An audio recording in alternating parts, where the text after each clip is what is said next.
let us be clear. This is not a war on terrorism. Terrorism is an activity. This is a struggle with radical Islamists in both their militant and their stealth form. The militant form believe in using military power in one form or another. The stealth form believes in using cultural, intellectual, and political, but their end goal is exactly the same. The fight against Sharia and the madrasas and mosques which teach hatred and fanaticism is the heart of the enemy movement from which the terrorists spring forth. And it's time we had a national debate on this, and one of the things I'm going to suggest today is a federal law which says no court anywhere in the United States under any circumstance is allowed to consider Sharia as a replacement for American law. Period.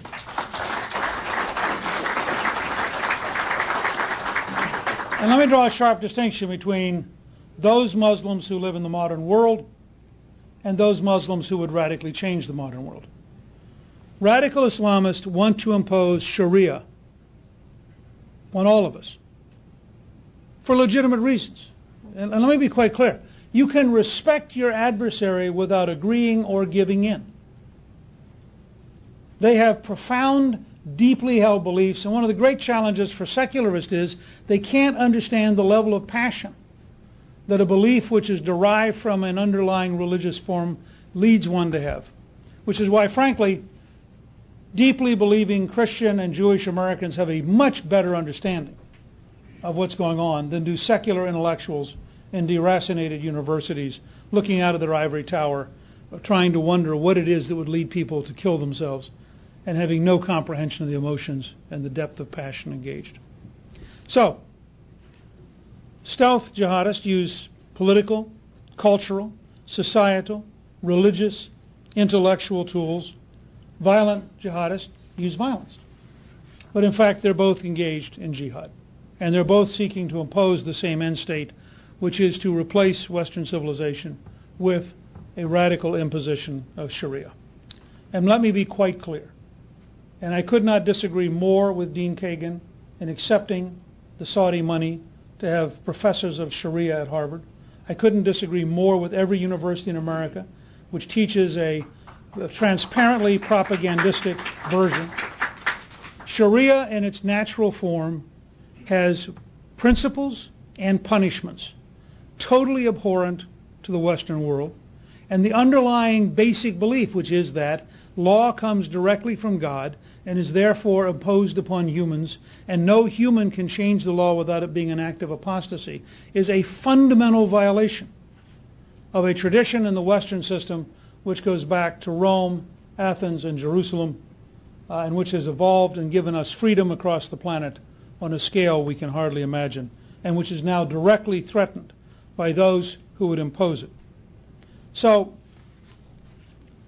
let me be also quite clear that the rules are radical and horrific. And I think, again, it's fascinating that even when people go out and do polling and they say to, for example, Muslims in general, do you believe in Sharia? They don't then explain what Sharia is. So Sharia becomes like, would you like to be a Rotarian? And it sounds okay. And let me give you an example that was on the news. I was doing Fox and Friends this morning, and coming across was that Iran, in trying to appease world opinion, has graciously agreed that a woman who'd been convicted of adultery would not be stoned to death. She'd be hung. And that was the moderation. I know you can't make these things up. I say to all of our friends on the left who believe in gay rights, the principle of Sharia is painful execution, not just death, painful execution. And how we don't have some kind of movement in this country on the left that understands that Sharia is a direct mortal threat to virtually every value that the left has is really one of the most interesting historical questions and will someday lead many dissertations to being written. So, I think we are faced, when you recognize, for example, that Sharia requires 4 male witnesses to rape,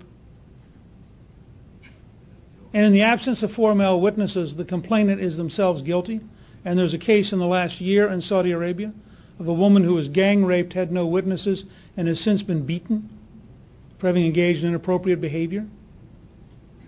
Now, if you think I'm making this up, one of the things we're going to post at my personal scholar site at American Enterprise, which is aei.org, right? I always get confused between com and org, so I got to check with Brady. Is a case in New Jersey, which is, I ran across this in preparing the speech, and I was so astounded I didn't believe it, and Brady got the actual appeals court ruling, which we're going to post.